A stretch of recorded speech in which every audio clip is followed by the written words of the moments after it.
পঞ্চায়ত নিৰ্বাচনৰ ভোট গণনাৰ প্ৰসংগলৈ আহিছো এতিয়া অব্যাহত আছে পঞ্চায়ত নিৰ্বাচনৰ ভোট গণনা পৰ্ব ব্যালট পেপাৰ হোৱাৰ বাবে বিলম্ব হৈছে স্বাভাৱিকতে ভোট গণনাত দেওবাৰে পুৱা 8 বজাৰ পৰা 39টা কেন্দ্ৰত অব্যাহত আছে পঞ্চায়ত নিৰ্বাচনৰ ভোট গণনা অধিকাংশ আসনৰে ফলাফল ওলাইছে যদিও আৰু বহু আসনত ফলাফল ওলাবলৈ এতিয়া আছে বাকি ভোট গণনাৰ ফলাফল অনুসৰি জিলা পৰিষদ আঞ্চলিক পৰিষদ সদস্যৰ আসনত অধিকাংশতে বিজেপি প্ৰাৰ্থীয়ে জয়লাভ কৰিছে আন বহু আসনত আগবাঢ়ি আছে বিজেপি সমৰ্থিত প্ৰাৰ্থীসকল ভোট গণনা চলি আছে 39টা কেন্দ্ৰত আৰু এই 39টা কেন্দ্ৰত অব্যাহত আছে পঞ্চায়ত নিৰ্বাচনৰ ভোট গণনা যেহেতু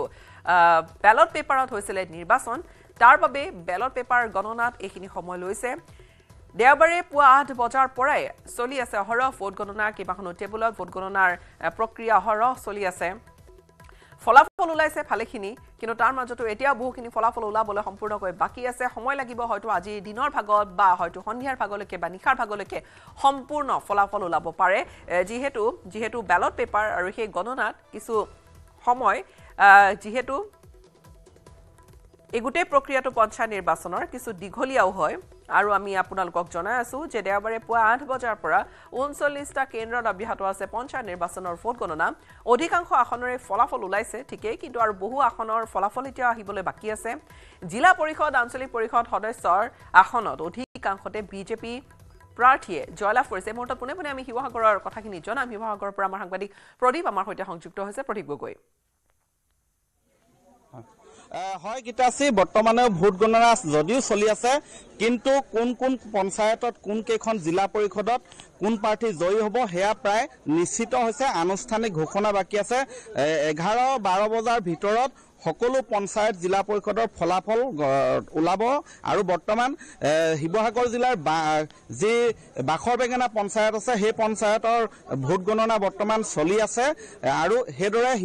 ৰংপুৰ জিলা পৰিষদৰো কিছু ভোট গণনা বাকি আছে কিন্তু এই মুহূৰ্তত মই সামগ্ৰিক ফলাফল জনাব বিচাৰিছো জিলাখনৰ 82খন পঞ্চায়ত আছিল হেদৰে 12টা জিলা পৰিষদ আছিল আৰু 12টা জিলা পৰিষদৰ ইয়াৰে এটা খেলুৱা যি জিলা পৰিষদ আছে ডিমৌ সমষ্টি সেই পৰিষদটোত অসম গণ পৰিষদৰ প্ৰাৰ্থী আছিল ঘন গগৈ তেওঁ জয়ী হোৱাটো নিশ্চিত হৈছে আনুষ্ঠানিক ঘোষণা বাকি আছে বাকি আটাইবিলাক জিলা পৰিষদ বিজেপিৰ দখললৈ গৈছে বিজেপি প্ৰাৰ্থী জয়ী হৈছে হেদৰে যিমানবিলাক 82খন পঞ্চায়ত আছে জিলাখনত সেই 82খন পঞ্চায়তত প্ৰায় অধিকাংশই বিজেপি আৰু অগপ মিত্ৰজোঁটৰ ইতিমধ্যে দখল কৰিছে আনুষ্ঠানিক ঘোষণা বাকি আছে এখনো পঞ্চায়ত ৰাইজৰ দলে বৰ্তমানলৈকে লাভ কৰিবলৈ সক্ষম নাই তেওঁলোকে কৰবাত ৱাৰ্ডসমূহত দুই এটা ৱাৰ্ডত এনে ধৰণে কোনো পঞ্চায়তত জয়ী হৈছে সেই প্ৰসংগটোতে যদি সুধো ৰাইজৰ দল তাৰ পৰা বিধায়ক আছে শিৱসাগৰ কিন্তু তাৰ বিপৰীত ছবি হয়তো ক'ব লাগিব যে পঞ্চায়ত নিৰ্বাচনত সম্পূৰ্ণকৈ এখন ওলোটা ছবি হ'ল হয় বিপৰীত ছবি দেখা গৈছে ৰাইজৰ দলৰ যদিও ইয়াত বিধায়ক আছে কিন্তু তেওঁলোকে সফলতাৰ মুখ বিশেষ দেখা নাই ইয়াত বিজেপিৰ প্ৰাক্তন থাওৰা সমষ্টিৰ বিধায়ক কুশল দৰি আছে তেওঁ যথেষ্ট এই নেতৃত্ব লৈছিলে শিৱসাগৰ সমষ্টিটোত তেওঁ নেতৃত্বত আছিলে এইকেইদিন প্ৰচাৰ অভিযানৰ সময়তো আমি দেখিছিলো যে এক প্ৰকাৰৰ আচলতে যথেষ্ট আপোনালোকে ভাল ফলাফল লাভ কৰিবলৈ সক্ষম হৈছে কি কাৰণ ইতিমধ্যে প্ৰায় ফলাফল শেষ হৈছে দুই এটা পঞ্চায়তৰ ফলাফল বাকী আছে ইতিমধ্যে আমাৰ 4খন জিলা পৰিষদ ইতিমধ্যে আমাৰ শিৱসাগৰ সমষ্টি 4খন জিলা পৰিষদে ভাৰতীয় জনতা পাৰ্টি ইতিমধ্যে জয়লাভ কৰিছে আনহাতে আমাৰ 27খন পঞ্চায়তৰ আঞ্চলিক পঞ্চায়তৰ আমি প্ৰায় 24 জন ইতিমধ্যে ভাৰতীয় জনতা পাৰ্টিয়ে জয়লাভ কৰিছে সমান্তৰালভাৱে যেহেতু নিৰ্দলীয় হ'লেও আমাৰ সমৰ্থন আছিলে বহু নিৰ্দলীয় কৰ্মীৰ ওপৰত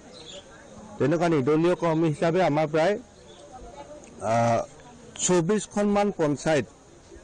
ভাৰতীয় জনতা পাৰ্টিয়ে আমাৰ সমৰ্থনত আমাৰ প্ৰাৰ্থীসকলে পঞ্চায়ত বনাবলৈকে সক্ষম হ'ব সেই পৰ্যায়টোতো আমাৰ প্ৰাৰ্থীসকল জয়ী হৈছে আৰু ইয়াৰ মূল কাৰণটো হৈছে যে যোৱা দিনবিলাকত অসমৰ বিভিন্ন সমষ্টিত যিদৰে ডেভেলপ হৈছিলে কিন্তু তাৰ তুলনাত শিৱসাগৰ সমষ্টিটো বহুখিনি আমি ডেভেলপমেণ্টৰ পৰা বঞ্চিত হৈছিলোঁ। ইয়াৰ মূল কাৰণ এটাই আছিলে শিৱসাগৰ জিলাখনত সদায় শাসকীয় দলত আমাৰ বিধায়কজন নাছিলে। বিৰোধী বিধায়ক থকাৰ কাৰণেই বহু ক্ষেত্ৰত আমাৰ জিলাখনৰ যিখিনি আন্তঃগাঁথনি হ'ব লাগিছিল আজিলৈকে সেইখিনি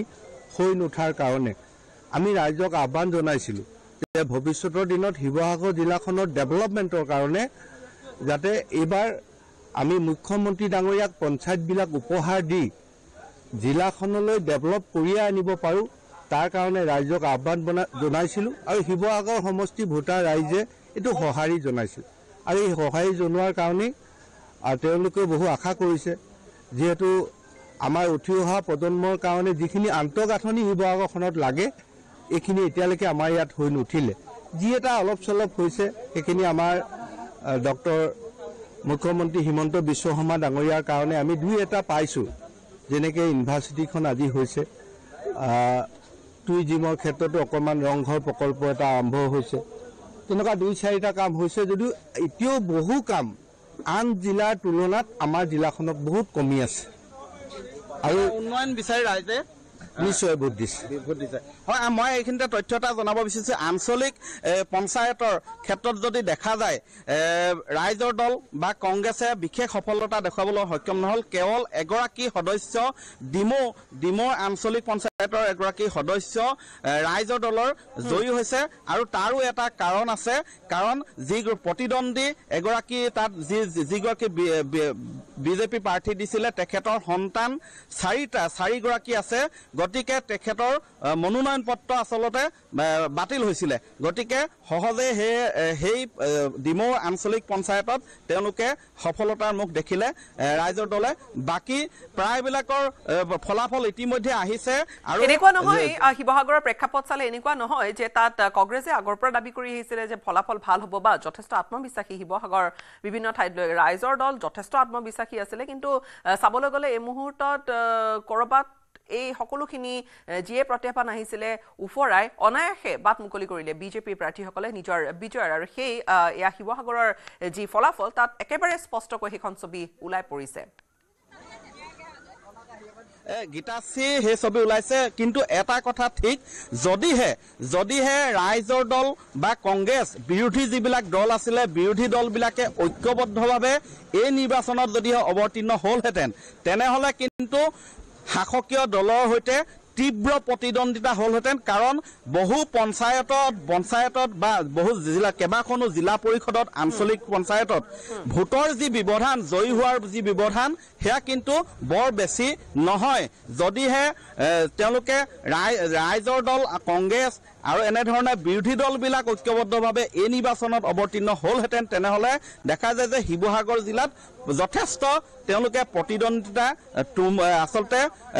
বিজেপিক প্ৰত্যাহ্বান জনাব পাৰিলেহেঁতেন। কিন্তু সেয়া হৈ নুঠিল বা সেইখন এতিয়া হয়তো সেইখিনি কথা কৈ লাভ নাই, কিয়নো ফলা বা জোৰা নলগাৰ দৰে দৃশ্য বাৰে বাৰে আচলতে পোহৰলৈ আহি আছে। একগোট হওঁ বুলি কয় কিন্তু একগোট বিৰোধী নহয়। আৰু যি ৰাইজৰ দল আৰু কংগ্ৰেছৰ যদি আমি কথা কওঁ, এয়া যি কথাৰ যি বাক্যবান বা এটা দলে আনটো দলক যিটো সমালোচনা কৰিছে সেইখন ছবি আচলতে একেবাৰে স্পষ্ট হৈ আছিলে। এতিয়া সেই অংক কৰি হয়তো ভুল হ'ব, কিয়নো সেই ধৰণৰ পৰিস্থিতিয়ে বিজেপিৰ বাবে এটা সহজ জয় এটাৰ বাদ এটা হয়তো মুকলি কৰি দিলে। কিন্তু নিশ্চিত ৰূপত এয়া হয়তো কংগ্ৰেছে এই মুহূৰ্তত ভাবিব, ৰাইজৰ দলে এই মুহূৰ্তত ভাবিব, আৰু আনহাতে এতিয়া হাঁহি বিৰিঙিছে বিজেপি বিজয় প্ৰাৰ্থীসকলৰ মাজত বা বিজেপি কেম্পত। আমি বিদায় ল'ম, পৰৱৰ্তী সময়ত আমি পুনৰ সংযুক্ত হ'ম আপোনাৰ সৈতে। প্ৰদীপ।